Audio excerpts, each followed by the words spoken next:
영적인 무감각, 이걸 질병 용어로 쓰면 여러분 참 육체의 병 중에 무서운 병이 우리 치매 있잖아요. 치매. 내가 어떻게 그 끔찍한 존재적 죄인인 나의 운명에서 거듭나서 어떤 은혜를 입어서 내가 구원받고 영의 삶을 살게 되었는지를 이걸 잃어버리는, 이걸 자기 근본을 잃어버리는 거예요. 구원의 감격을 잃어버리고 내가 도대체 어떤 존재가 됐는지를 잃어버리는 거예요. 지식만 죽은 지식 같은 아무 실력도 없는, 거룩함도 줄 수 없고 능력, 영적인 능력도 못 주는 신학 지식만, 죽은 지식만 너절하게 남아있고 자기 옛 죄가 사함을 깨끗하게 된 것을 잊어버렸느니라. 잊을 게 따로 있지 뭘 잊어요? 우리 주님을 사랑하시는 분만 아멘 합시다. 아멘, 아멘. 이번에 그 말씀을 이제 나누면서 이런 질문부터 먼저 좀 드리고 시작했습니다. 여러분 그 요즘 막 힘이 남아도 오는 것 같은 때는 아니죠, 그죠? 그렇죠. 여러분 무슨 힘이 주어지면 여러분 좀 살 수 있겠습니까? 지금 참 여러 가지 사방을 둘러보아도 정말 맥 빠질 일이 많고, 그리고 정말 사람 세상 말로 해서 기를 쏙 빼는, 이게 너무 길고 지루한 싸움인 것 같아요, 그죠?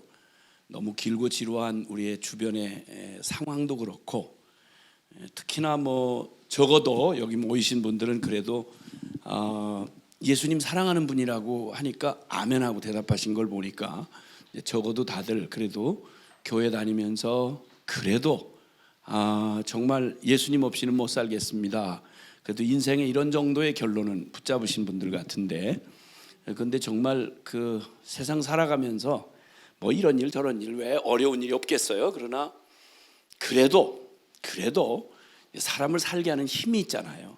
근데 그런 힘을 공급받는 게 이전에 예수님도 하늘나라도 또 진리도 앵간 상관없이 그냥 주어진 인생, 내 짐승처럼 그냥 이렇게 살아갈 때는 그래서 눈앞에 보이는 거 그저 집어먹고, 그리고 그냥 당장 느껴지는 대로 좀 야금야금 이렇게 뭔가 육체적인 재미를 좀 충족시키고 살면 그날이 그날이려니 하고 그냥 철부지 때는 철없이 또 그렇게 살다가 뭔가 좀 알만해지면 고민할 사이도 없이 그냥 당장 닥쳐오는 먹고 사는 일, 차자식 먹고 사는 일부터 시작해서 이 경쟁 사회에서 이게 어디 여유 있고 그 호사스러운 고민할 수 없는 그저 허겁지겁 살기 바쁘잖아요. 사실은 하루하루를 살기 바쁘고, 그러다 보면 어느 날 세월이 휙 지나가서 이제는 인생 정리해야 될 수준으로 이렇게 가야 되는 이런 일들을 하다가 이렇게 한번 코로나 사태처럼 이렇게 그냥 크게 그냥 보통 그냥 개인적인 차원에서 그냥 잠깐 겪다가 지나가기도 하고, 낮이 있으면 밤도 있고 이렇게 늘 일상 있는 일이면 모르겠는데, 이렇게 한번 전체 근본을 흔들어대는 한번 크나큰 충격이 한 번씩 휘젓고 지나가면 사람이 중병 앓고 나면요, 멀쩡히 그냥 평소 때는 그냥 조금 앓다가 조금 일어나거나 조금 어려움 당하고 그렇게 다시 기운을 회복하고 금방 툭툭 털고 이렇게 살아갈 수가 있는데, 한번 되게 중병 치레를 하고 나면요, 회복되는 게 어떤 때는 수년씩 가기도 하고, 사람 아주 진짜 기가 쏙 빠지고 진이 그냥 쏙 빠진 이런 상태, 탈진한 상태가 되면 회복하기가 쉽지 않은 것처럼 사람이 정말 이런저런 일을 져가면서도 우리에게는 그런 대로 버텨낼 힘이 기본적으로 있을 때에는 이제 어지간한 어려움은 그냥 겪어나가요. 속 썩고 죽을 것 같다가도 한잠 자고 나면, 그리고 또 다른 거 한번 이렇게 해서 또 무슨 다른 좋은 일 하나 생기고 나면 그냥 그렇게 저렇게 해서 그냥 이기고 지나가요. 그런데 정말 말 그대로 이렇게 이거 불가항력이다 라고 하는 생각이 들 정도로 그냥 진짜 우리의 근반을 흔들어버리는, 기본을 흔드는 이러한 우리 한계를 넘는 이런 일을 겪고 나면 그 충격이 참 커서요, 제가 이렇게 사람만 이렇게 대하고 살다 보니까 진짜 사람 한번 푹 이렇게 꼭 그 뜨거운 물 분 배춧잎처럼, 뜨거운 물 분 배춧잎 보셨나요? 소금에 푹 절여진 그런, 그 소금물에 담궈놓은 그런 배춧잎처럼 그냥 살 푹 기가 빠져버리면 그 사람 수습되고 회복되는 게 어떤 때는 거의 되지 못하고 죽는 사람 봤고, 적잖은 세월을 허우적이고 그걸 빠져나오기가 쉽지 않더라고요. 근데 특히 잘 믿든 못 믿든요, 교회 생활에 그래도 굉장히 의존적이잖아요. 특히 우리가 자라난 이런 제도권 교회 안에서는 그냥 전부 그저 좋은 설교. 그러니까 목사님이 거의 뭐 누가 부모님인들 그렇게 돌봐주겠어요. 한국 목회자들 진짜 그냥 일생 다 녹여 바쳐가지고 목회를 하잖아요. 아니 설교만 생각해 보세요. 새벽 웬만하면 그냥 어지간한 웬만한 분 같으면 새벽 기도 설교 매번 해야 되잖아요. 이걸 365일 한다고 생각해 보세요. 그 뭐에 휘말려서 그러는 거지. 정신 차리고 나면 외국의 목회자들이 한국 목회자가 일주일에 설교하는 양만, 설교 한 편을 준비하려면요, 이거 한 편 잘못 죽 써놓으면 그 이 데미지가 한참 가요. 사람들이 우리 목사님 설교 이상하게 했는데, 이런 일 생겨놓으면 이게 한참 이미지 바뀌는데 오래 걸려요. 그러니까 매번 승부를 걸어야 되는데 이런 설교를 매 새벽마다 준비해서 해야 된다. 이걸 해보세요, 여러분. 말이 쉬운가? 그러니까 내가 목사가 안 됐잖아요. 안 시켜줘요. 안 된 게 아니라 못 된 거예요. 아무나 하는 거 아니에요, 여러분. 그 정말 뭐 평생을, 그러니까 조금 규모가 있다 하는 목회를 하고 은퇴하신 분들은요, 사람이 꼭 이렇게 완전히 달라져 있어요. 은퇴하신 목사님들 보면 뭐에 사로잡혀서 뭔가 막 돼가는 교회에 숨결을 고를 사이가 없어요. 자기 삶이 없는 거죠. 그렇게 안 해가지고 중대형 교회 안 돼요, 여러분.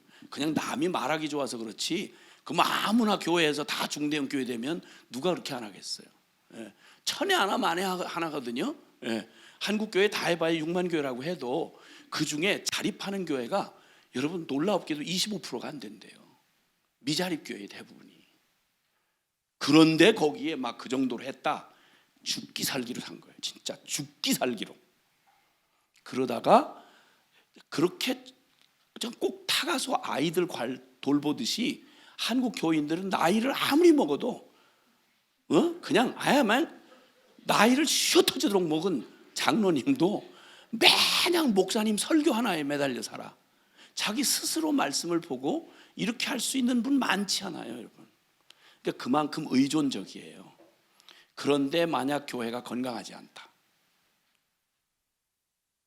설교가 생명력이 없다, 그 교회가 영적으로 너무너무 힘들다, 냄새 팍팍 내고 인간들 그냥 육적인 악취가 그냥 나고 그냥 인간들 악다구니 써가면서 하나도 안 바뀐 교인들이 사도신경은 거창하게 하고 모양은 어마어마하게 말을 하는데 거기에 전적으로 의존적인 신앙생활을 하는, 꼭 타가소의 아이들처럼 매냥 짜서 먹여줘야 되고 기도해줘야 되고 매냥 신방해줘야 되고 그냥 몇십 년을 신앙생활하는데도 스스로 신앙생활을 할 수 없는 전적으로 의존적이야. 그러다니까 설교 잘하는 목사님 있는 교회에 막 새까맣게 몰려드는 거예요.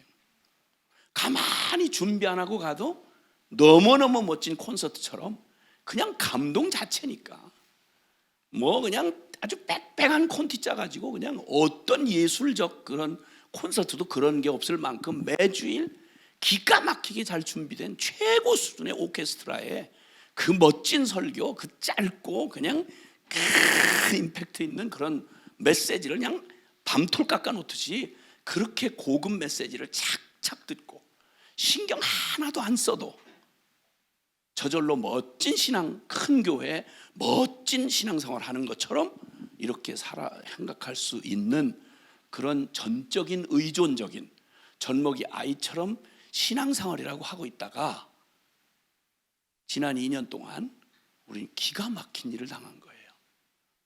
비대면은 뭐고 대면은 뭐예요? 예배 나오지 말라는 거예요. 방역 패스 이거 제일 먼저 모범을 보여야 되니까 예배 나오지 말아라. 그냥 예배 안 나오면 큰일 날 것처럼 해서 신앙이 없어도 예배 하나에 목숨 걸고 그게 신앙생활 그냥 하던 사람들한테 이게 한 달이 아니고 반년이 아니고 1년이 아니고 1000명 예배당에 농담 1000명 예배당에 25명 이하만 나오라는 거예요. 그걸 얼마나 충성스럽게 또 순종들을 하시는지. 1000명이 넘는 예배당에 25명 이 직원들만, 카메라 직원들만 나와가지고 나도 여러 번 설교를 했어요. 그럼 무슨 일이 일어나느냐? 여러분, 타가소 아이가 매일 부모가 전 먹여줘야 먹고 그 기저귀 갈아줘야 갈고, 그런데 그 아이를 일주일 동안 방치했다 생각해 보세요. 무슨 짓이 일어나나? 그러니까 이게 뭔진 모르겠는데 그래도 그게 내 인생에 굉장히 중요하다고 생각을 하고 교회 생활을 이렇게 해왔는데, 어느 날 그렇게 믿었던 교회가 뭐 공무원 나와서 말 한마디 하면 그냥 막 절절매고, 이게 무슨 일제시대 때도 아니고 공산당 빨갱이가 뭐 가서 잡아 죽인다고 하는 것도 아니고 저절로 알아서 기고 그냥 뭐, 아니 지금 제가 뭘 어떻게 했던 게 잘했다 못했다 이거 얘기하는 거 아니에요. 상황이 그렇게 됐다 이 말이요. 이게 1년이 지나갔어요. 그럼 스스로 성경을 볼 줄도 모르지, 묵상을 할 줄 아나, 기도를 또 제가 스스로 기도하고 문제를 혼자 해결해 나갈 수 있는 영적인 준비가 돼 있나? 완전히 영적으로 갓난아야 돼. 그런데 보호자가 완전히 출타해가지고 가출해가지고는 돌아오질 않네. 겁대기는 허우대는 멀쩡해서 육신은 있고 그냥 밥 먹고 기본 사회생활 하는 건 해. 왜냐면 밥 먹고 사는 건 기본적이니까. 근데 인간은 육으로 사는 게 아니거든. 영적인 존재거든. 근데 영혼에 대한 대책이 전혀 없는 거예요. 이러고 대다수의 교인들이 그렇게 한 2년을 이렇게 지나고 나니까 이제 실력이 그대로 드러났어요. 처음에는 양심에 약간 걸림도 되더니 이제 너무 편한 거야. 유튜브에서 그냥 설교 들으면 되니까. 그러니까 예배를, 설교 한 편 듣는 걸 예배라고 생각을 하고 사는, 그걸 영적 생활도 아닌 거죠. 이런 노래 좋아하는 사람만 해도요, 평생 흘러간 옛 노래 7080 이래가지고 흘러간 옛 노래 그거 계속 핸드폰에 달고 이러고 살더라고요. 60, 70 된 사람들. 흘러간 옛 노래만 해도 밤낮으로 그 노래 듣고 살아요. 그럼 설교 몇 번 듣는 걸, 그건 취미도 아닌 거예요. 그 정도를. 이 고작 영적 생활이라고, 영적이라는 말이 무슨 말도 몰라요. 그런 교인들을 이렇게 수두룩하게 만들어 놨으니 세상에 코로나 정도 가지고 이 정도면 진짜 말 그대로 빨갱이 판되면 무슨 꼴 나겠어요? 몇 명 교인을 추릴 수 있을까요? 그때 교회란 의미는 뭘까요? 예배당 세 못 내서 문 닫았다. 예배 드리는 장소가 문이 닫힌 거지 교회가 문 닫은 거 아니잖아요. 근데 지금 한국 교회 지금 뭐 전수조사니 뭐니 해가지고 공무원들이 일일이 다 찌르고 다니니까 실제로 예배를 못 드리고 한 달, 두 달, 석 달 이렇게 해서 문을 닫고 아예 폐쇄를 한 교회 숫자를 약 10,000교회 치더라고요. 그러면 한 55,000 교회 정도라고 줄잡아 이렇게 잡는데, 한국 전체 초교파적으로. 근데 그 교회 중에 10,000개 교회가 문을 닫았다. 근데 이 10,000개 교회가 문을 닫았다는 말을 구별이 없이 써요. 교회가 문을 닫았다는 거예요. 예배 처소가 문을 닫았다는 말은 이해가 돼요. 근데 교회가 문을 닫아? 교회가 뭔데 세 못 내가지고 장소가 닫히면 그만 없어지는 게 교회야? 아니 그게 그리스도가 피값 주고 산 교회야? 목사님이 더 이상 사례비도 없고 더 이상 교인도 모이기 어렵고 그래서 그만뒀대. 그럼 목회자가 그만두면 없어지는 게 교회야? 교회를 그런 식으로 안 거야? 그게 교회예요. 이거 고민 하나도 안 해보고 산 거예요. 교회인지 예배당인지 그게 구분이 안 돼. 예배라는 게 무슨 콘서트 짠 것처럼 그냥 구경만 하고 참여하면 예배인 줄 알아. 어디 그런 말이 예배라는 말이고 성경 어디에 그런 게 있어요? 그런 게 어디 있냐고. 성경 어디를 근거로 해서 그런 말을 하는 거예요. 이만큼 무식해요. 그러니까 아야 그냥 종교적으로 그냥 절간 다니듯이 그냥 왔다 갔다 해가면서 그냥 기도받으면 그냥 등 달아놓듯이 초파일러 등 달아놓듯이 이렇게 해서 잘 되면 복 받으면 이렇게 하면서 살아온 교인들이 너무 다수인 거예요. 예배를 드려야 되냐 말아야 되냐는 걸 당회에서 싸움질하다가 좌파 우파 갈라져 가지고 장로들끼리 싸움을 하니까 아무리 목회자가 뭘 할래도 할 수가 없는 거예요. 이거 하나도 정리가 안 되는 이런 실력을 가진 사람들이 교회 지도자인 장로님들이면 기독교는 뭐 하는 거예요? 이게 도대체 이게 우리 실력이에요? 여러분은 어떠셨나요? 그동안 예배 몇 주씩 안 드리고도 편하지요. 그냥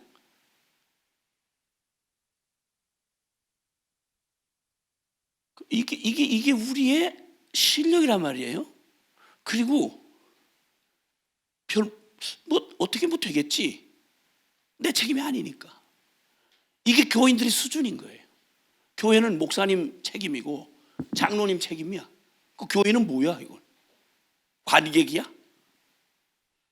여기 어디 뮤지컬 어디 이렇게 쇼 하는데요? 교회가?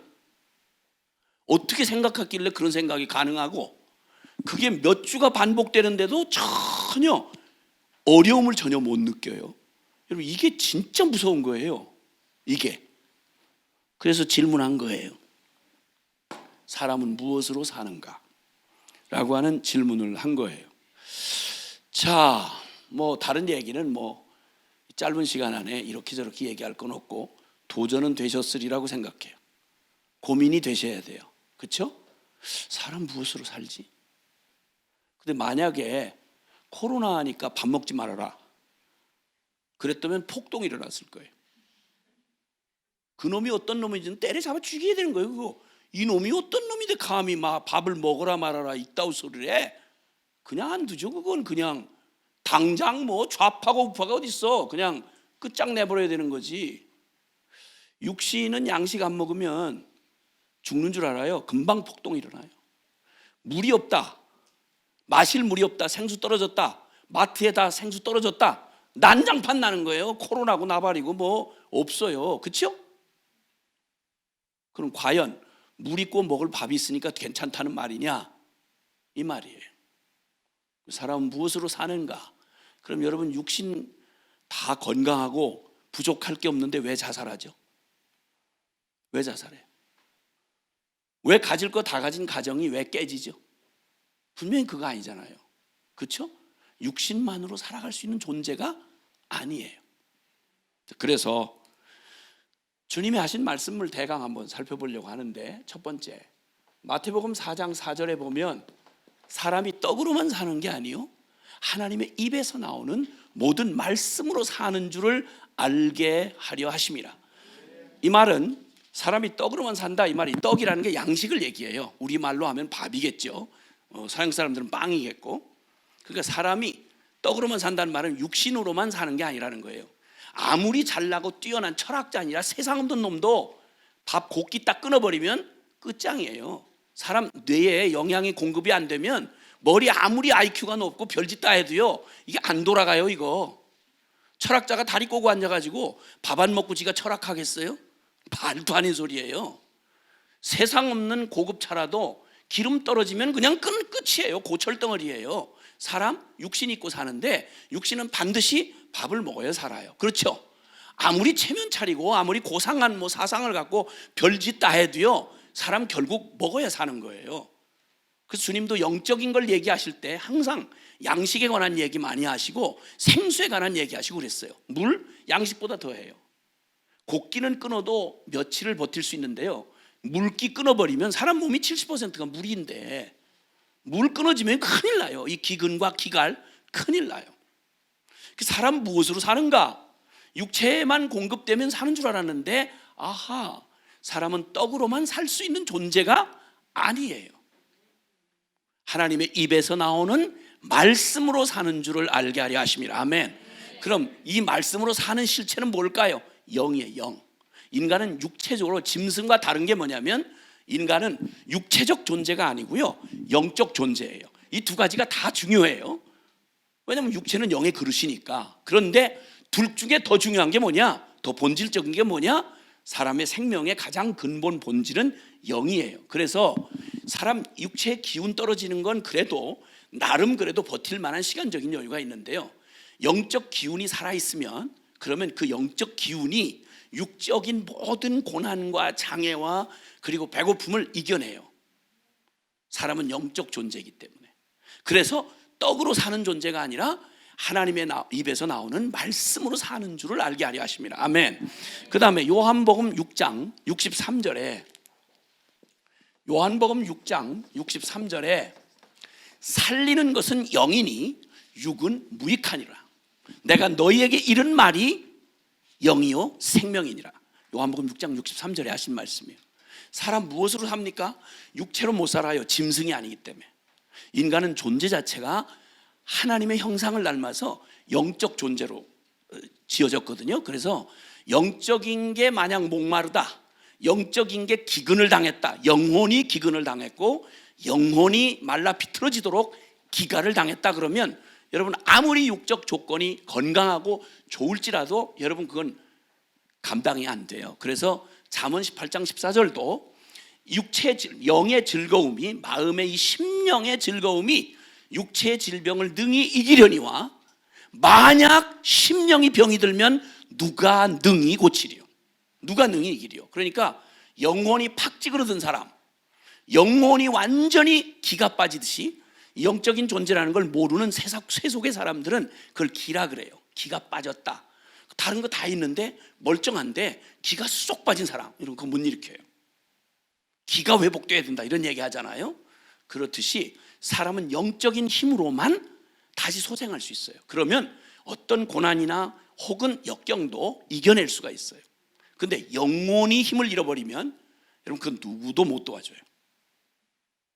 그러니까 주님이 인간을 살리려면 사람의 모든 문제, 우리의 이 모든 악과 고통으로 온 인류 역사가 다 고통과 절규 가운데 있잖아요.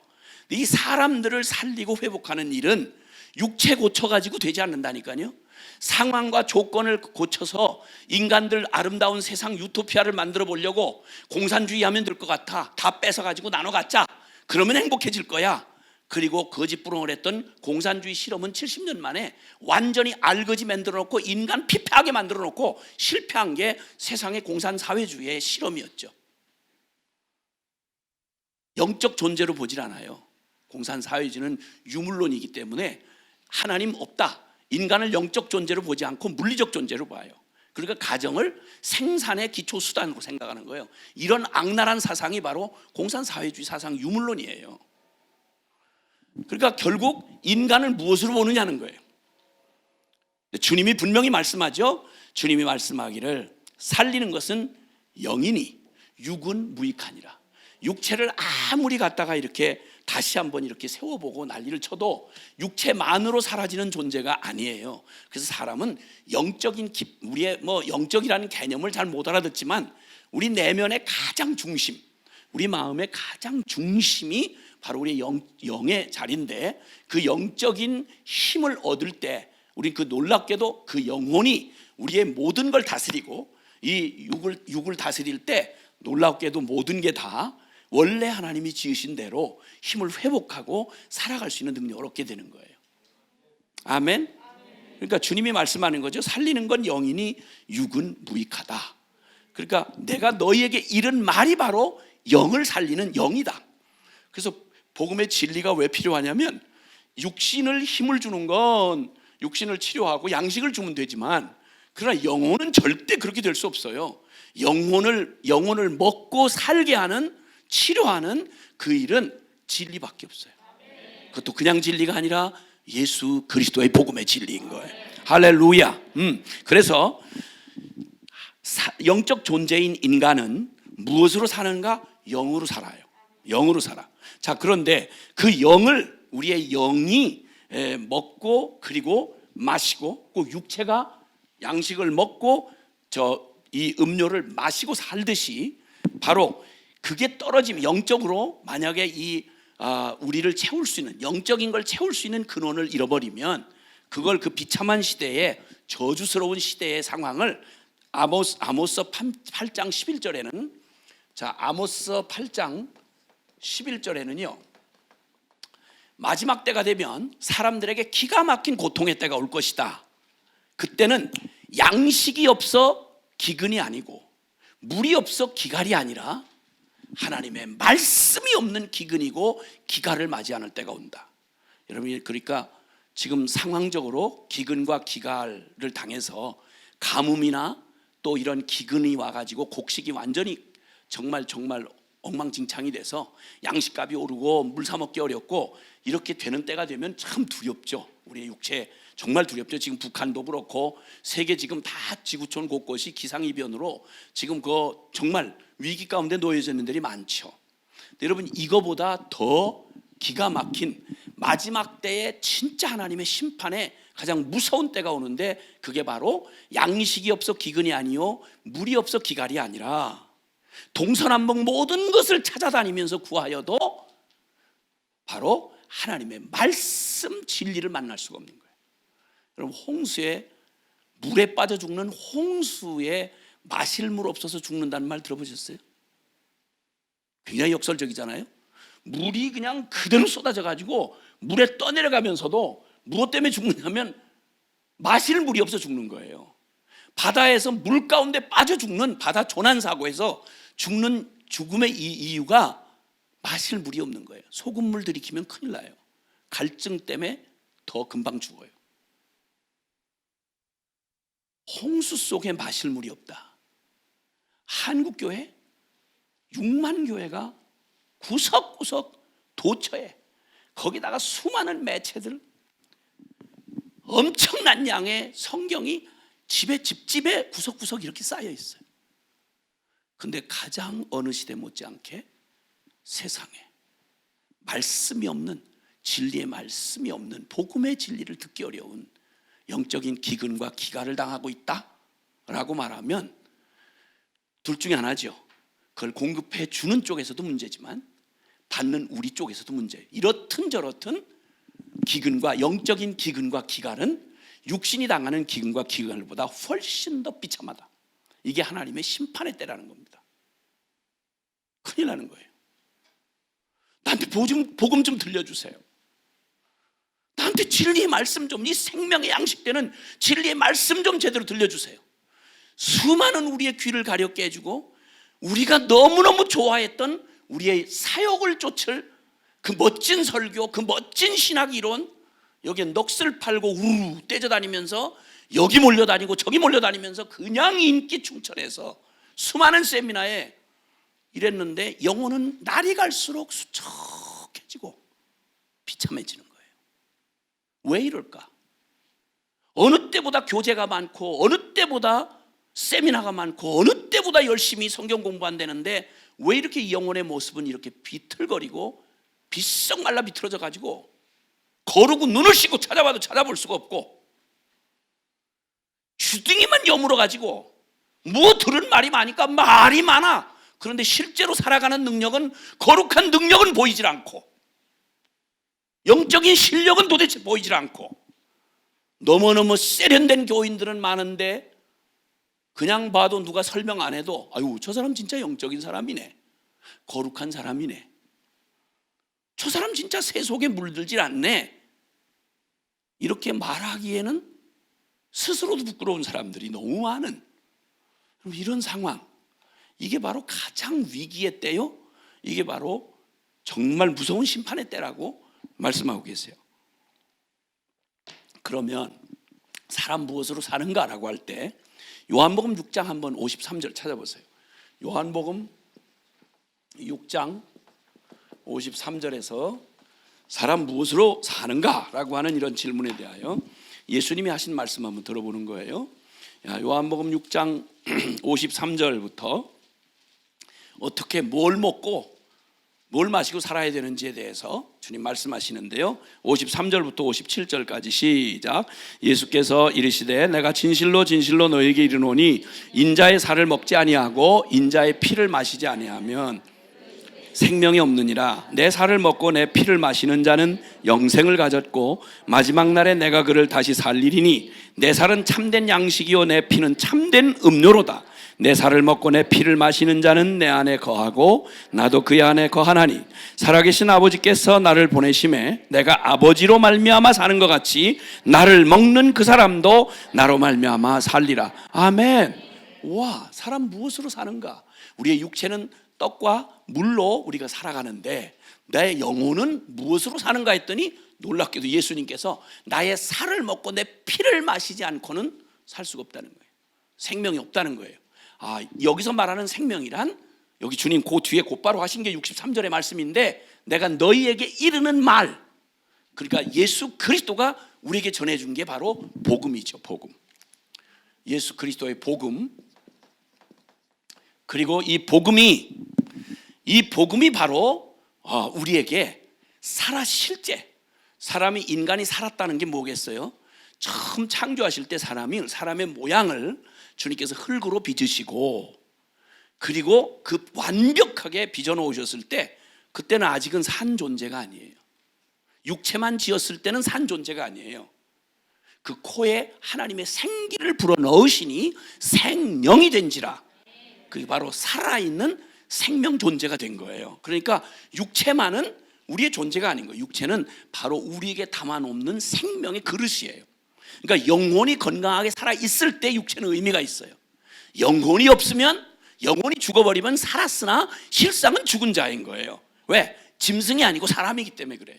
사람이기 때문에. 그래서 주님 말씀해요. 다시 주님 우리를 구원해 주러 오신 주님께서 하시는 말씀이 바로 육이 아니고 영혼을 살리러 왔는데 그 영을 사는 길은 나를 먹고 내 살을 먹고 내 피를 마시는 자는 나로 인하여 살리라라고 말씀하세요. 즉 쉽게 말하면 주님이 여기서 나를 먹고라는 말씀할 때 먹고 마신다는 건 우리 비유로 하시는 말씀이죠. 육체의 양식을 먹고 마시는 것과 똑같이 그리고 주님께서 우리가 그분을 믿고 그분을 실제로 받아들이는 우리의 그 믿음의 행위를 주님께서 말씀하실 때 이렇게 하신 거예요. 자, 이렇게 해서 주님은 바로 복음 되시는 예수 그리스도, 말씀이 육신이 되어 오신 분이 바로 예수 그리스도고요. 그 예수 그리스도를 우리 육체가 실제로 먹어서 그 힘으로 살듯이 예수 그리스도의 복음을 듣고 믿어 내 영혼이 살아나서 그 영혼이 예수 생명의 힘으로 살아가도록 그렇게 하실 때 우리는 비로소 하나님이 원래 우리에게 주시고자 했던 우리의 참된 생명, 진정한 의미의 생명을 누리고 산다는 거예요. 아멘, 아멘. 그래서 주님이 그렇게 말씀하시고, 자, 그런데 그 요한복음 5장 39절에는 요한복음 5장 39절에 보면 놀랍게도요. 자, 사실이 이러한데 어떤 일이 일어나고 있는지 보세요. 요한복음 5장 39절 찾으셨으면은 요한복음 5장 39절 시작. 너희가 성경에서 영생을 얻는 줄 생각하고 성경을 연구하거니와 이 성경이 곧 내게 대하여 증언하는 것이니라. 그러나 너희가 영생을 얻기 위하여 내게 오기를 원하지 아니하는도다. 아멘. 즉 영혼의 그 생명, 영원한 생명일 뿐만 아니라 영혼의 생명, 영생이라고 말할 때에는 영원한 생명인 것만 아니라 바로 영혼의 생명을 말해, 영의 생명을 말하는 건데 주님께서 너희가 성경을 연구하고 막 성경 공부하고 세미나하고 난리를 친다. 그런데 그 성경이 곧 누구에 대하여 기록한 거라고? 예수 그리스도에 대하여 기록한 거라고요. 그러면 영생을 얻기 위해서 성경의 결론인 예수님을 믿고 그 예수님께로 나와야 되는데 그런데 놀랍게도 공부까지는 해. 신학까지는 해. 그거 다 너무너무 은혜 받았어요. 감동이에요. 너무 수준이 높아요. 깊어요. 별 짓을 다 하는 거예요. 그리고는 그 성경의 결론인 성경이 계속 소리 지르면서 맞아. 봤니? 알았니? 저 예수 그리스도가 너의 양식이야. 너의 생명이야. 그 예수님 믿어야 돼. 라고 가르쳐주는 성경의 모든 진리를 귀를 딱 틀어막고 내게로 나오기를 원하지 아니하는도다. 여러분, 그러니까 사람이 무엇으로 사는가를 모르면 그러면 자기 자신 안에 영혼은 말라비틀어져 죽어가는데 영혼은 형편없이 말라비틀어서 병들어 있는데도 불구하고 영혼의 그 필요를 깨닫고 그 영혼의 필요를 찾아서 영적 양식과 그 생명의 그런 그 생수가 되는 바로 진리 되시는 예수 그리스도를 가르치도록 나와야 되는데 싫다는 거예요. 거부한다는 거예요. 그러니까 귀가 막힌 거죠. 말귀 지독하게 안 알아듣는 거죠. 못 알아듣는 게 아니라. 이러니까 모든 양식에 둘러싸여서 굶어 죽는 꼴이 나오는 거예요. 이런 주님의 말씀을 보면서 주님이 우리에게 말씀하시는 건 사람이 무엇으로 사는가? 사람은 영적 존재예요. 그리고 그 영을 육이 양식과 물로써 배불리고 건강을 얻는 것처럼 우리의 영혼이 사는 길은 다른 거 없어요. 말씀 진리가 되신 예수 그리스도를 양식을 먹듯이 실제로 믿어서, 떡을 먹고 물을 마시듯이 예수님을 실제로 믿어서 내 영혼이 실제로 예수 생명으로 살아가는 그 놀라운 초청 앞에 나와야 되는 거예요. 그런데 연구는 하고 감동은 받으면서도 콘서트 한 편 보고, 그리고 너무 감동이었어요. 안녕히 계세요. 이런 귀신 같은 이 생명 없는 교인들, 신학을 깊이 연구해서 책을 몇 권씩 지어낼 수 있죠. 그런데 그 신학에 집에 들어간 적이 없는, 연구용으로, 밥벌이용으로, 자기 만족용으로, 여러분 그렇게 만약에 신학을 연구하고 떨어지면 제일 불쌍하고 비참한 인간. 이 놀라운 영적 진리를 꼭 여러분 아무리 좋은 떡이라도 진열장에 있는 빵은, 케이크는 먹지 않으면 나하고 아무 상관이 없어요. 그런 것처럼 바로 성경이 우리에게 들려준 내 영혼을 향해서 계속 진단해 주시고, 너는 영적 양식이 필요해, 너에게는 예수 그리스도의 복음이 필요해 라고 말씀해 주시는데도 불구하고 귀를 딱 틀어 막고 안 들어요. 자, 이런 일은 왜 생길까요? 그래서 우리 두 가지, 우리의 심각한 우리의 영적, 육체는 뭐 그냥 아프니까 뭐 저절로 알죠. 코로나 걸리면 당장 뭐 열나고 막 그냥 그냥 이렇게 되는 거 금방 아니까 육체는 굉장히 단편적이고 사실은 쉬워요, 솔직히. 근데 영적 세계라고 하는 건, 영적은 육체보다 훨씬 더 실체인데도 불구하고 우리는 우리 영적 안에서 일어나는 일을 전혀 무관하고 그냥 육으로 살아가니까, 그래서 우리 안에 있는 심각한 영적인 위기가 있는데, 첫째는 바로 우리는 영혼 자체 개념이 없어요. 영혼이 없는 짐승 같은 삶을 살아요. 오직 육체를 따라 사는 삶이죠. 육체를 따라 사는 삶. 그러니까 오직 관심이 육적인 만족, 육적인 쾌락, 육적인 그런 이 갈망만 가지고 살아가는 거예요. 그러니까 전혀 영혼이 없는 그런 삶을 살아가는 거죠. 본능이, 우리가 모든 인류가 다 태어날 때부터 영이 죽어서 태어난 사람들이에요. 그래서 에베소 2장 1절에 보면 너희의 허물과 죄로 죽었던 너희를 살리셨도다. 그러니까 복음을 만나 변화된 사람을 뭐라고 말하냐면, 너 원래 죽었었는데 살게 되었다. 뭐가? 영혼이. 아멘. 그러니까 이 상태가 되면요, 성경이 말해주면서 이 상태가 되면 우리 그 시편 49편 20절에 보면, 존귀에 처하나 깨닫지 못하는 자는 멸망하는 짐승과 같다, 이렇게 말해요. 영혼 없는 존재. 그러니까 짐승과 사람의 차이는요, 이런 육체적인 시스템이나 이런 걸 보면 비슷해요. 그러니까 고등동물이라고 그러는 거예요. 그러니까 진화론 얘기가 나오는 거예요. 그 미친 진화교가 그게 밥 먹고 살아가는 이유가 뭐냐면, 영혼 빼고 나면 사람은 조금 지능이 조금 높은 이거밖에, 그건 고등동물이라 이 말이에요. 이런 미친놈 같은, 그거 완전히 그 귀신에게 붙들린 거죠. 다윈 같은 그거. 근데 그거에 붙들려 가지고 지금 영이 죽어서 발악을 인간들이 전부 그냥 하는 말이, 인간을 영혼 없는 존재로, 동물로 보는 거예요. 동물로. 이것처럼 인간을 모독하는 일이 없어요. 그럼 인간처럼 정말 비참한 존재가 없죠. 그러니까 존귀에 처하는데 하나님의 형상으로 지음받아서 영적인 존재로 지음받았는데 허물과 죄로 영혼이 죽어서 이제 육체밖에는 알 수 없는 기능이 된 사람, 그는 존귀에 사람으로 태어나서 짐승처럼 살다가 짐승처럼 죽는 거예요. 그 약육강식으로 그냥 이렇게 살아가는 거예요. 그냥 힘 있으면 남의 거 뺏어 먹고 등쳐먹고 없으면 비참하게 그냥 여기저기 겁에 질려서 도망다니다가 그러고 끝나는 인생이에요. 인간이 그게 다라면 얼마나 비참해요. 짐승은 우리 도덕적인 고민이나 자기 존재 이유에 대해서 갈망하지 않아요. 오히려 편하다고요. 인간은 살 능력은 없는 게 고민을 이상하게 영적인 고민을 갖는 거예요. 종교심을 가지고 있고요. 영혼을 사모하는 마음이 있어서 자꾸만 근본적인 존재 이유를 묻게 돼 있어요. 나는 누구지? 이렇게 하다 나 앞으로 죽은 뒤에 어떻게 되는 거지? 나 왜 이 짓을 하지? 이러면 인간처럼 권태를 느끼고 인간처럼 의미를 찾고 이런 존재는 짐승에게는 없어요. 사람에게만 있는 거예요. 그런데 그런 기능을 다 가지고 있는데 영혼이 없는 것처럼 살아가니까 얼마나 비참하겠어요.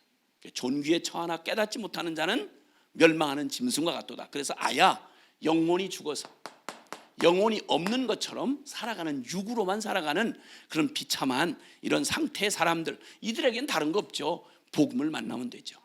이 사람들에겐 그래서 복음은 들려줘야 되는 거예요. 스스로 복음을 알 수가 없어요. 그래서 교회는 반드시 복음을 땅끝까지 전할 수밖에 없어요. 전파하는 자가 없이 어찌 들으리요? 듣지도 못한 일을 어떻게 믿으리요? 그러니까 복음은 반드시 속성상 들려져야만 되게 돼 있어요. 아멘. 왜 좋으면 니나 좋지, 왜 자꾸 다른 사람을 이렇게 괴롭히고 자꾸만 전하고 난리야? 니나 믿어. 그럴 수는 없어요. 그런다고 해서 그럴 수는 없어요. 그래서 하여튼 귀때기를 맞더라도 인기 없더라도 계속 전할 수밖에 없어요. 아멘. 그 여러분도 누가 들려줬으니까 알았지 뭐 스스로 알아가지고 나온 분은 안 계시잖아요. 그렇죠? 예. 그러니까 영혼이 없는 짐승처럼 살아가는, 오직 육체로 살아가는 이런 인생의 비극이 있다. 그 다음에 또 하나는 영적 무감각이에요.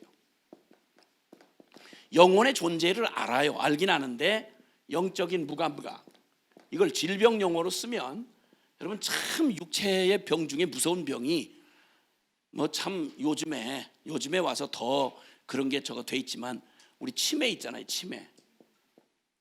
아 정말 참 병 중에 인간이 관계적 존재인데 치매가 딱 오고 나면 모든 관계를 설정했던 모든 기억이 다 사라지는 거예요. 엄마가 딸을 몰라보고 남편이 마누라를 몰라보고 모든 과거가 다 단절이 돼버리는 거예요. 그냥 기본적인 그냥 본능만 남고 너무 안타깝고 너무 비참한 거예요. 그 사람들이 지금 오래 살긴 사는데 평균 수명은 늘어나는데 대책이 없어.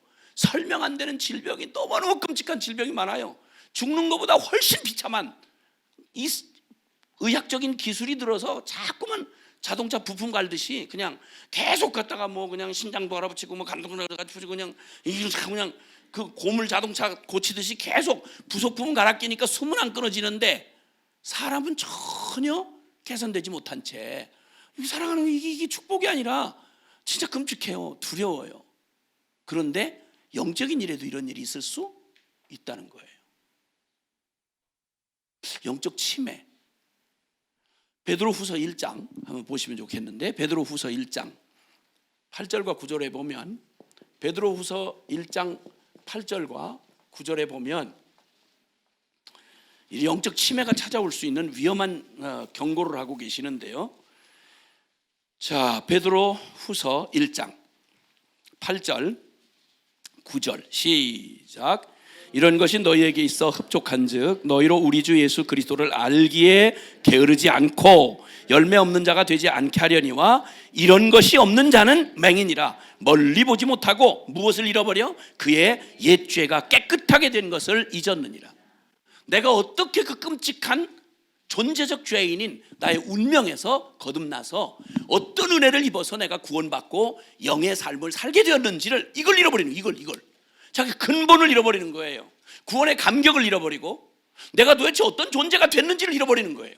지식만 죽은 지식 같은 아무 실력도 없는, 거룩함도 줄 수 없고 영적인 능력도 못 주는 신학 지식만, 죽은 지식만 너절하게 남아있고 자기 옛 죄가 사함을 깨끗하게 된 것을 잊어버렸느니라.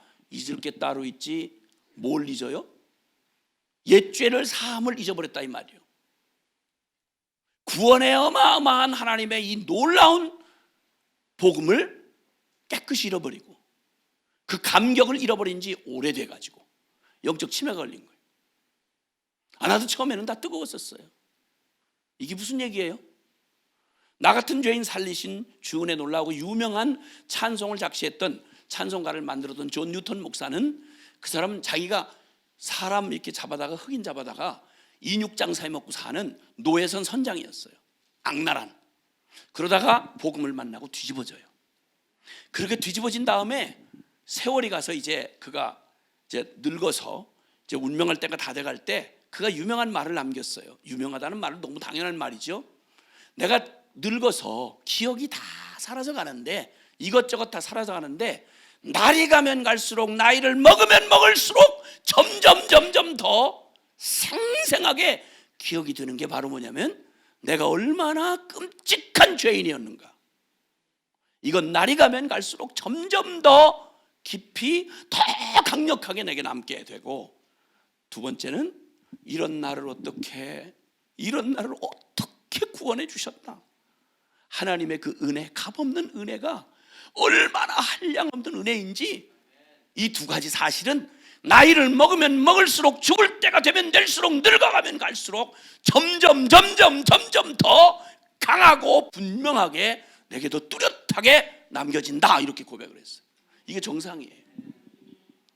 근데 한때는 열심히 목회를 하셨고 한때는 열심히 장로님으로 활발하게 하시던 분이 이상하게 은퇴하고 나서 이상하게도 먹을 거나 찾아다니고 어디 안락하게 늙은 날 노후에 그냥 알콩달콩 이러다 살 죽을 생각이나 하고, 이 도대체 이게 천국이 있는 사람인지 그 놀라운 복음을 만난 사람인지 이해가 안 되는 사람이 너무 많아요. 병이 걸린 거예요. 정상이 아니에요. 병이 든 거예요. 병이 든 거. 무슨 병? 영적인 치매가 걸린 거예요. 여러분 몇 년 차 믿은 지 몇 년 차 됐는지 모르겠어요. 복음이 여러분에게 실제가 됐던 그 감격스러운 날들을 지난 지 지금 몇 년 차인지 모르겠어요. 근데 여러분 어떠세요? 그때는 그렇게 뜨거웠는데 세상의 무엇과 어떤 것도 필요 없이 정말 이 놀라운 사실 하나만 해도 이 믿음이 그 다음 믿음을 만들어낸다 그래요. 로마서 1장 17절에도 복음에는 하나님의 의가 나타나서 믿음에 이르게 한다.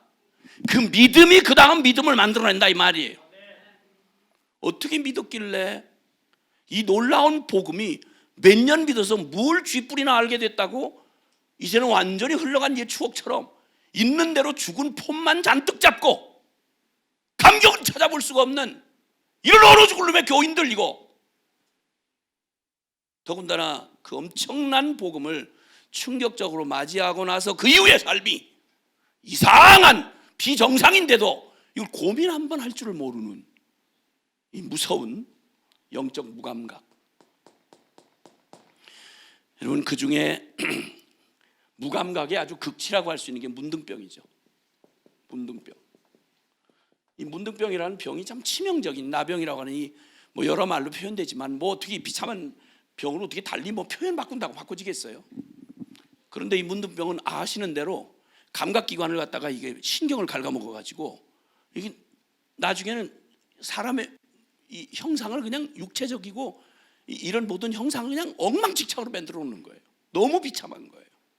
감각을 갉아먹어 가지고 신경을 갉아먹어서 이게 모든 신경이 기가 막히게 인간을 균형 있게 살아가는데 이 고통을 감각하는 이 신경이요, 고통을 이 전달해 주는 신경 체계가 이게 마비가 되면요, 그냥 우리 멀쩡한데 이 작은 발목 하나 가지고 여러분 몇 킬로 되는지 그 몸을 가지고 가속을 붙여서 걸어간다고 생각해봐요. 그 발목 하나에 여러분 몸 전체를 360도 정도가 아니라 모든 방향을 전방위적으로 감당해내잖아요. 발목 하나가. 이거 균형을 만약 이 고통을 반사체계를 딱 해가지고 그때마다 나도 모르는 사이에 저절로 반사신경이 움직여져 가지고 고통을 느끼는 부분에 빨리 재빠르게 반작용을 해서 균형을 잡아준다는 거죠. 이게 안 되면요 그냥 그대로 막 뼈가 우수죽 부서져 나가도 모르는 거예요. 그 거기 썩인 게 들어와 가지고 그냥 골마 썩어 떨어지고 뭐 너무 비참한 거죠. 뭐 그건 유명한 그 미국에서 하여튼 그 나병 환자들, 한센시 병에 걸렸던 사람들의 이 신경 고통을 전달해 준, 우리는 고통을 없애려고 애를 쓰는데 고통이라는 신경 체계를 다시 살려내는 그 프로젝트를 어마어마한 돈을 들여서 미국 정부가 시도를 했다가 현대의학이 그걸 극복을 못했대요. 그 프로젝트가 실패로 돌아갔어요. 그만큼 중요한 거예요. 그럼 우리 영적인 육체도 그런데요, 우리 영적인 안에 주님이 감각을 살아있게 하셔가지고 우리 양심이라는 감각이 작동을 하잖아요. 그렇죠? 그래서 은혜를 받고 말씀에 깨어있을 때에는 하나님 앞에 내가 바르지 않고 왜곡된 짓을 하고 죄를 지려고 할 때 그냥 알람 장치가 그냥 우리의 양심에서, 이건 어떤 법보다도 어떤 그 현행의 그런 위협보다도 우리의 양심의 소리가 우리를 못 견디게 만드는 거잖아요. 그렇죠? 그래서 인간이 짐승하고 다른 거예요. 그러니까 법 없이 사는데 가족끼리 서로 죽일까 봐 두려워서 매일 공포에 질려, 이런 가족 없잖아요. 정상이라면. 인간이 그 수치스러운 걸 아는 이유가 뭐냐면 자기 그 양심의 기능이, 감각이 살아있어서 그렇단 말이에요. 관객을 사랑하는데 벌써 관계가 조금만 소원해지면 못 견뎌요. 답답해서. 밥 많이 먹는다고 편안하게 잠잔다고 해서 만족이 안 돼요. 영적 존재이기 때문에 그래요. 그런데 영적인 기능이 마비가 돼버리고 나면 한참 죽은 듯이 서로 아무런 관심 없이 마음에 심령이 문득병 걸린 채로 부부가 전혀 감동 없이, 전혀 개 한 마리 키우는 것보다도 더 실감이 안 나게 그냥 그렇게 하고 서로 소 닭 쳐다보듯이 그렇게 하고 그냥 10년도 살고 20년도 살고, 그건 살았으나 죽은 것 같이 그렇게 살아가요. 그 틈을 기가 막힌 여러 가지 죄가 찾아 들어오죠. 인간 관계만 해도 그래요. 부부 사이만 해도. 그런데 하나님과의 관계, 하나님과의 관계가 조금만 뭐하면 못 견뎌서, 주님이 얼굴을 돌리신 것 같으면 못 견뎌야 되는데 전혀 고통도 못 느끼는 거죠. 어느 정도인지 아세요? 다른 건 다 그만둬놓고 계시록의 2장과 3장을 보면요, 계시록의 2장과 3장에 보면 7교회 초대교회가 예수님 십자가에 죽으시고 부활하신 초대교회 사도들이 시퍼렇게 살아있을 때였어요. 초대교회가 그 성령의 충만함으로, 그 놀라운 은혜로 시작한 교회가요, 얼마나 주변의 사단과 그 영적인 공격이 컸던지, 찾아오는 여러 가지 위기를 많이 핍박과 시련과 배고픔과 매맞음과 이런 외적인 조건도 물론 어려웠지만 그건 위기가 아니었어요. 교회는 그런 따위의 핍박이나 그런 육체적인 어려움이나 이런 걸 위기라고 안 해요. 근데 교회의 진짜 위기가 뭔지 아세요? 그 영적인 위기예요. 그래서 7교회 중에 에서보드 사빌라 이렇게 얘기하는 에베소 교회부터 시작해서 라우디게아 교회까지 7교회를 말씀하실 때 주님이 뭐라고 말하는지 아십니까? 성령이 교회들에게 하시는 말씀을 들을지어다. 귀 있는 자는 들을지어다. 사람이 무엇으로 사는지를 잃어버리고 나면요, 그 다음에는 생각이 딴 데가 있기 때문에 아무리 분명하게 이렇게 책망을 해줘도 감각이 전혀 작동을 안 해요. 못 알아듣는 거예요. 근데 에베소 교회는 그렇게 칭찬을 받을 만큼 그렇게 멋진 교회였어요. 그런데 그 멋진 교회였던 에베소 교회가 어느 지경이었냐면 첫사랑을 그냥 식은 정도가 아니고요, 버렸어요. 첫사랑을 버렸는데 그걸 위기라고 느끼질 못해요. 그 얼마나 심각한 위기였냐면, 너 이 첫사랑을 어디서 버렸는지 그 떨어진 곳을 기억하고, 그러니까 의식적으로 버린 거예요. 여러분, 우리는 눈앞에 다급한 필요가 많죠. 목회 성공해야 되고요, 그리고 우리 인정받아야 되고요, 세상에 이렇게 저렇게 내가 얻고 싶은 거 있잖아요. 그럴 때 잠깐 타협하고 싶은 마음들이 생기잖아요. 그걸 얻기 위해서 뭘 팔아먹는 거 아니? 영혼을 팔아먹어. 주님과의 첫사랑의 감격이, 첫사랑을 무언가를 버리려면 무언가를 잡기 위해서 버리는 거예요. 에베소 교회가 그 칭찬으로 가득 찬 교회가 어떤 위기에 빠졌냐면, 다른 것도 아니고, 내가 사랑하는 유일한 부부인 남편 사랑하는 그 사랑이 식어져도 이상한 얘기인데, 세상에 영원하신 주님하고 다른 것도 아니고 내 영혼이 구원받아서 그 감격했던, 내 생명을 얻었던 그날의 그 감격, 그 기쁨, 이것 때문에 살아가고 이것 때문에 내 인생의 방향이 바뀌어졌고 존재가 바뀌어졌잖아요. 아멘. 첫사랑은 말 그대로 영적 생명이에요. 생명. 그래서 베드로전서 1장 8절 9절은 너희가 예수를 보지 못하였으나 사랑하는도다. 지금도 보지 못하나 믿고 말할 수 없는 영광스러운 즐거움으로 기뻐하니 곧 믿음의 결국 곧 영혼의 구원을 받음이라. 아멘. 영혼의 구원을 받은 생명의 믿음의 특징이 뭔지 아세요? 내 영혼을 어떤 끔찍한 저주에서 나를 건져줬는지, 어떤 사랑으로 나를 구원해 줬는지, 십자가의 복음이 나한테 실제가 되던 날 여러분 기억하잖아요. 여러분 그 사랑을 어디다가 어떤 싸구려하고 바꿔먹을 수가 있겠냐 말이야. 무슨 일을 당한들 그 사랑하고 바꿀 게 있겠냐고. 근데 솔직하게 물어볼게요. 여러분 신앙생활 하시면서 여러분 교회 주변에 그렇게 첫사랑의 감격에 신앙생활을 늘 무슨 일을 당하든 사람이 뭐 아프면 아프기도 하고 배고프면 배고프기도 하죠. 기분이 나쁠 수도 있죠. 그러나 그 모든 걸 상쇄할 만큼 주님의 이 첫사랑의 기쁨, 구원의 감격을 가지고 사는 성도를 흔히 볼 수 있습니까? 그런 목사님들은 많이 보이시던가요? 신학자님들은 늘 주님의 십자가 얘기만 하면 다른 게 모두 상대화될 정도로 무슨 슬픔을 당하고 무슨 배신을 당하고 어떤 어려움을 당해도 툭 건들기만 하면 예수님 사랑하시죠? 하고 물으면, 여러분 인간 중에 가장 비참한 자기 실존에 비참한 실패를 했던 사람이 예수님 제자 수제자 베드로였어요. 가룟 유다 못지않게 예수님을 바로 눈앞에서 가장 필요한 시간에 예수님을 눈앞에서 저주 맹세 부인하고 주님 배신했잖아요. 자기가 용서가 안 되는 거 자기 스스로. 그래서 나 같은 게 무슨 제자야, 내가 무슨 사도야. 누구도 그 사람을 회복해 줄 수가 없었어요. 자기 존재에 대한 처절한 절망을 가지고 그가 도망쳐서 사도직 내던지고 고기 잡으러 도망쳤을 때 주님이 그 디베랴 바닷가에 찾아오셔서 요한복음 21장에 찾아오셔서 주님이 물고 딱 한 가지예요. 네가 부인한 거 내가 알지 베드로. 죽는 데까지 따라오겠다고 한 너의 의지가 어떻게 초라하게 박살난 거 내가 알지. 예수님 바로 잡혀서 십자가에 못 박히시러 가기 전 바로 그 자리, 제일 필요한 그때 두려움에 사로잡혀서 예수님 모른다고 부인한 거 알죠. 주님 다 아세요. 3번 부인한 베드로한테 3번을 연거품 부르셨어요. 다 알고 계시다는 얘기죠. 왜냐하면 미리 예언했으니까. 네가 나를 3번 나를 부인하리라고. 그대로 됐거든요. 근데 주님이 베드로에게 뭘 물으신지 아세요? 그 실패한 그 사람한테 자기의 실존을 너무너무 비참하게 입이 10개라도 변명을 할 수가 없는, 예수님이 용서해 준데도 받아들일 수가 없는 자기의 처절한 실존을, 밑바닥을 그냥 친 베드로에게 주님 물으신 거였어요. 그 실패도 분명하고 배반도 분명하지만 베드로에게 부인할 수 없는 한 가지 현실이 있었어요. 그건 자기 같은 죄인을 불러서 구원해 주신 주님의 사랑.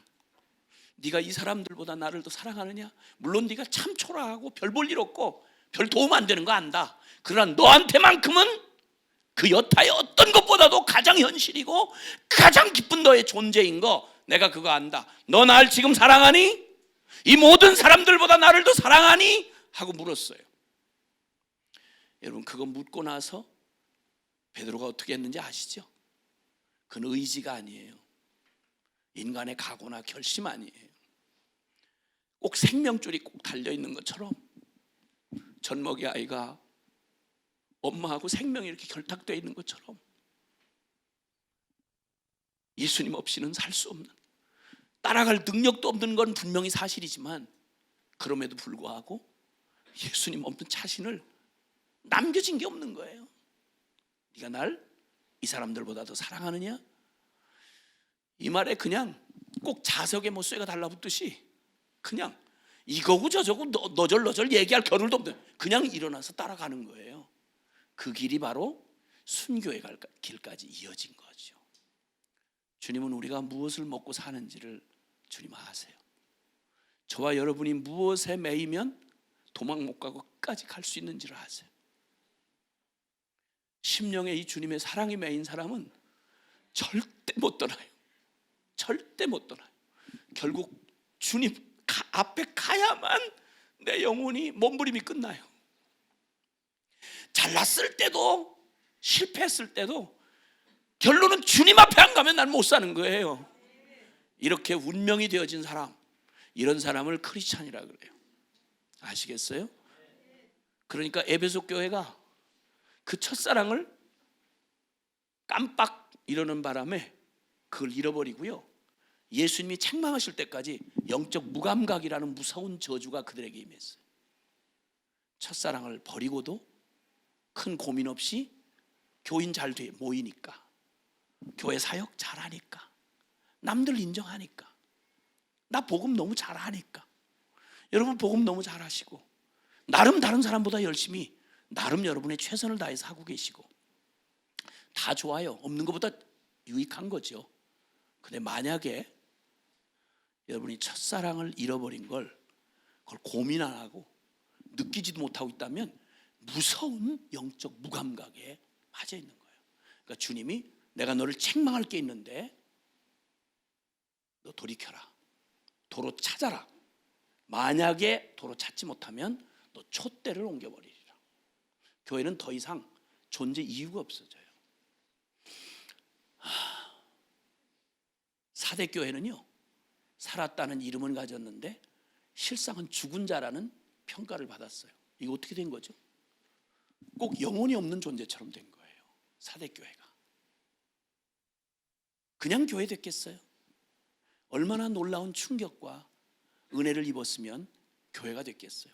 살았다는 이름이 있었다는 말은 죽었던 사람한테 살았다고 말하진 않았을 거 아니에요. 너무너무 살아서 역동적이고 멋진 출발을 했던 교회가 틀림없어요. 사대교회가 어느 순간 무슨 까닭인지는 모르겠는데 실상은 죽은 자로다. 그러니까 죽은 신앙만 남아있는 거예요. 복음의 지식만 남아있는 거예요. 입만 주절주절 떠들고 토론하고 남 가르치고 너무 잘하는 거예요. 근데 생기가 느껴지질 않아. 생명의 기운이 없어. 그 복음 지식 가지고 악바리만 남았어. 서로 비판하고 정죄하고 제 실력 과시하고 이런 짓을 하는 교회가, 여러분 그 당시 100년이 지나기 전에 몇십 년 만에 예수님 십자가 부활에 증인들이 눈이 시퍼렇게 살아있은 초대교회 때 그랬다니까. 사단이 무엇을 노리는지 정확하잖아요. 라오디게아 교회, 7번째 언급됐던 라오디게아 교회는 더 끔찍해요. 주님이 너 차든지 뜨겁든지 해라.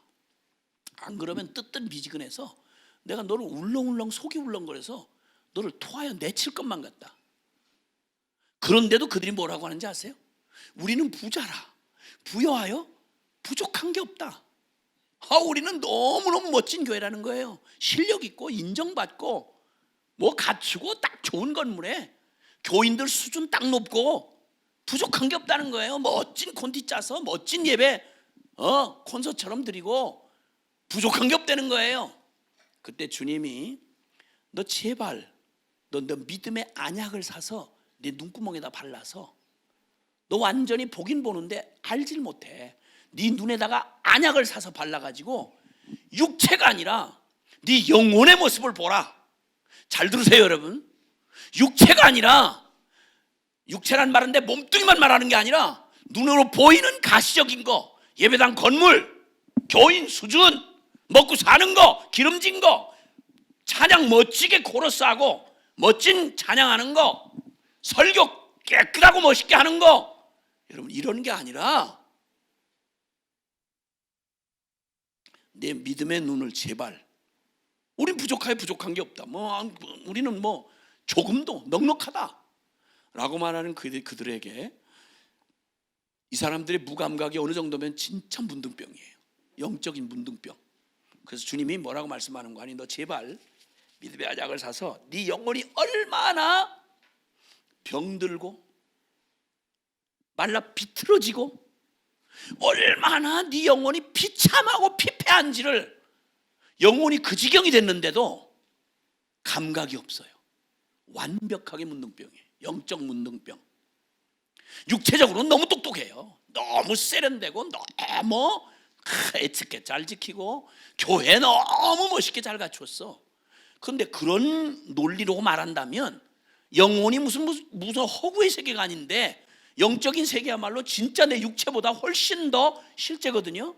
여러분 진짜 아시겠지만 육체의 고통, 물론 꼬집으면 아파요. 칼로 베면 쓰리죠. 여러분 마음에 상처 입으면 무시당하고, 여러분 마음에 인격살인이라는 말 하잖아요.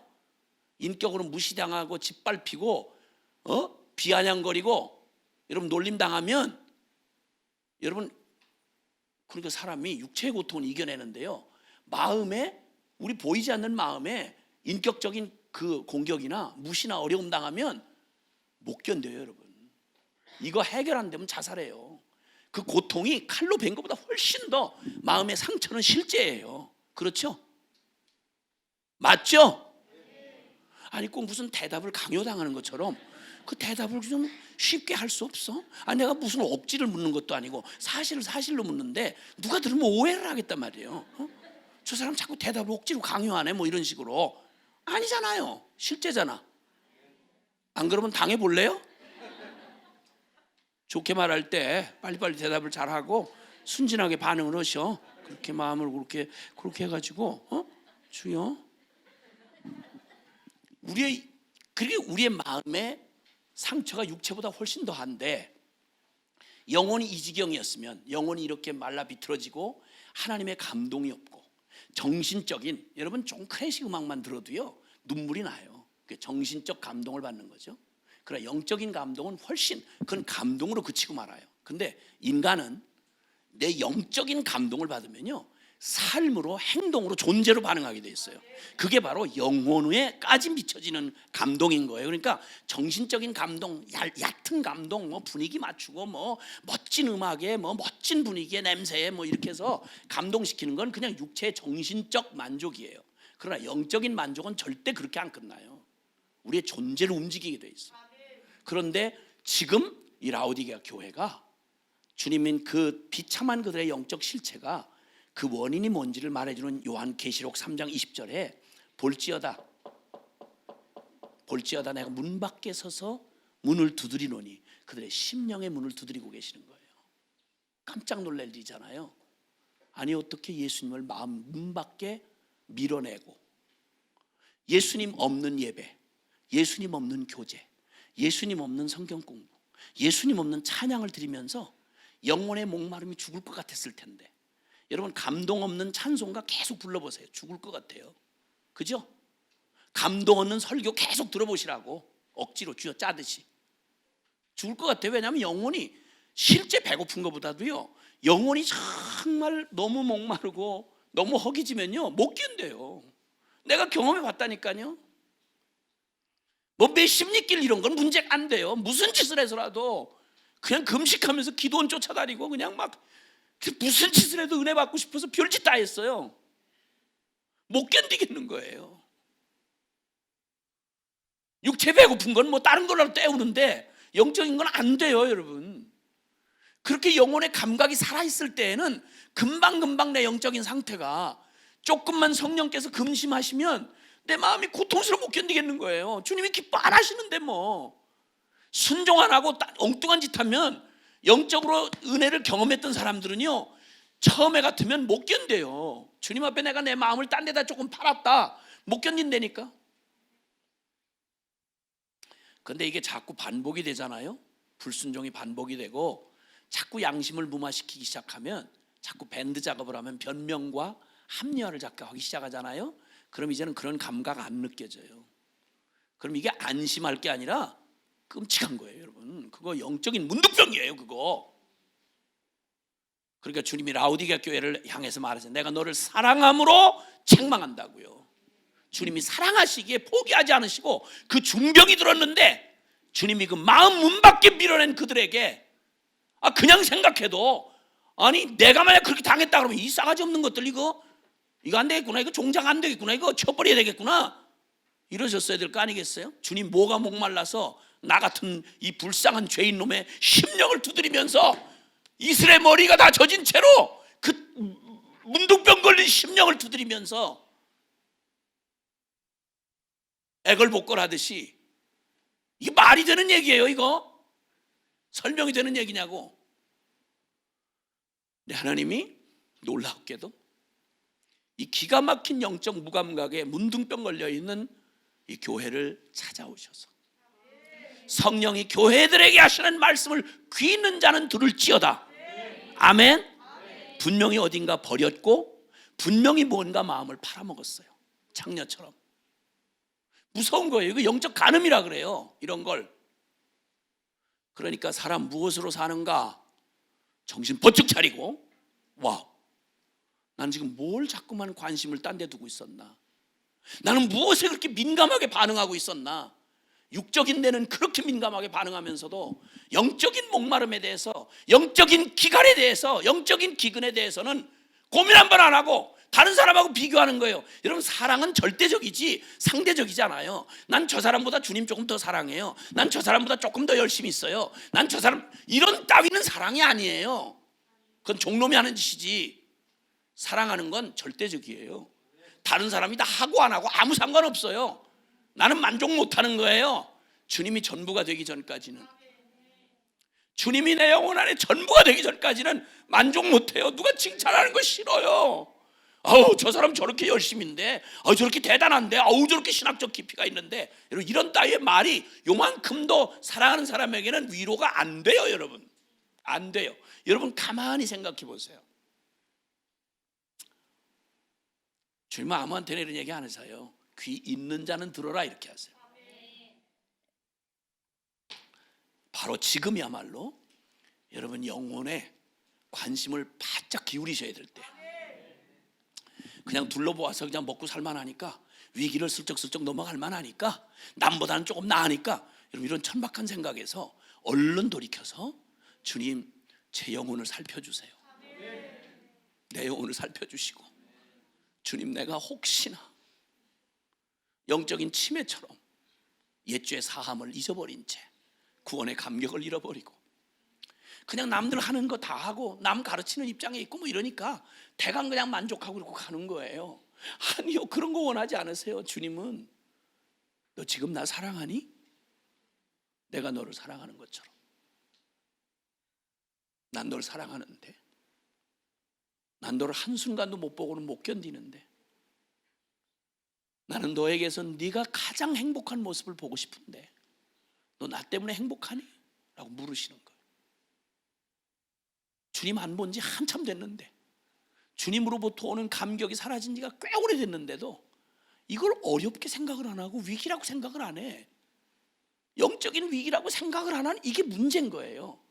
이게 조금 안다는 사람, 이게 조금 체험했다는 사람들에게 찾아오는 심각한 위기예요. 적어도 여러분 그래도 복음에 고민을 하고 복음 앞에 한번 부딪혀 보신 적이 있고, 그리고 나름 지금 복음 때문에 산다고 하시는 분들이기 때문인데, 나이만 하면, 나이쯤이면 할 만큼 했어요. 나도 지쳤어요. 어떻게 믿었길래 지쳐? 어떻게 믿었길래? 뭘 그렇게 대단하게, 아이고, 지나가던 개가 웃을 일이야. 나 참 우스워서 진짜. 뭘 얼마나 그렇게 대단하게 희생을 했다고. 주여, 나 그때 복음을 하고 나서 진짜 편한 날이 하루도 없었어요. 진짜. 네가 편하면 되겠냐? 바보야. 그래서 정말 주님께서 우리에게 말씀 공부를 한다, 뭐 열심히 산다 그러는데, 진짜 사람이 무엇으로 사는지를 고민해야 되고, 결론으로 말한다면 우리는 영적 존재예요. 우리 영혼으로 사는 사람들이에요. 영으로. 아멘. 복음은 지식으로 끝날 수가 없어요. 그래서 주님께서 그 놀라운 이 일곱 교회를 찾아오셔서 성령이 교회들에게 하시는 말씀을 들을지어다 라고 말씀하시는 것처럼 동일하게 오늘 저와 여러분에게 주님 놀라운 기회를 마련하시고 주님이 초청을 하시는데 너희 중 누구든지 목마르거든 내게로 와서 마시라. 주님이 초청하시는 거예요. 즉 말하자면 영혼의 초청을 하시는 거예요. 할렐루야. 우리는 다 다급한 여러 가지 현실들을 갖고 있어요. 그래서 주님 아이고 이거 큰일 났어 이건 해결해 주셔야 돼. 물론 다 하세요. 근데 걱정하시지 말 건 여러분 몸뚱이 지으신 주님이 입을 거 준비 안 하셨겠어요? 들에 백합화 보라고, 공중에 나는 새 보라고, 그리고 무엇을 먹을까 마실까 입을까 이 코로나에 어떻게 살아남나 그렇게 걱정하지 말고 공중의 새 들에 백합화를 봐라. 그런 거 먹고 마시고 이런 얘기 육으로 살아가고 막 이게 꼭 노예처럼 그렇게 살아가는 영적 고아처럼 영혼이 없는 것처럼 영혼의 부모가 없는 것처럼 네가 참 눈만 뜨면 뭘 먹지 뭘 마시지 매냥 고아짓 하던 거 끝내 너희 아버지 천부 하나님이 계시지 않니? 아멘? 그런 거 구하지 말고 너희는 먼저 그의 나라와 그의 의를 구하라. 그분을 구하라. 영혼의 그 놀라운 하나님의 그 놀라운 축복을 받으라. 그럼 주님이 우리와 함께 하시고 내가 주님과의 나의 영적인 이게 건강하면 주님과 관계가 온전하면요 주님이 우리에게 약속하신 가장 놀라운 축복은 우리를 고아와 같이 버려두지 않겠다고 하셨어요. 내가 너의 아빠야. 내가 너의 주님이고 내가 너와 항상 함께 있을 것이야. 아멘. 여러분 천하의 어떤 눈물겨운 애씀도요 사실 주님이 함께 하시지 않으면 여러분 우리의 눈물겨운 수고 다 말짱 도루묵인 거 아시죠? 그러니까 이런 축복 요한 3서 2절에 있는 말씀처럼 사랑하는 자여 내 영혼이 잘됨 같이 내가 범사가 잘되고 내가 강건하기를 원하노라. 축복 가운데 하나님의 축복의 순서가 있는 거예요. 하나님하고 잘 돼야 내 영혼이 잘 돼야 범사가 잘 되고 그 범사가 잘 될 때 우리가 영육이 강건하여서 주님 앞에 살 수 있는 거예요.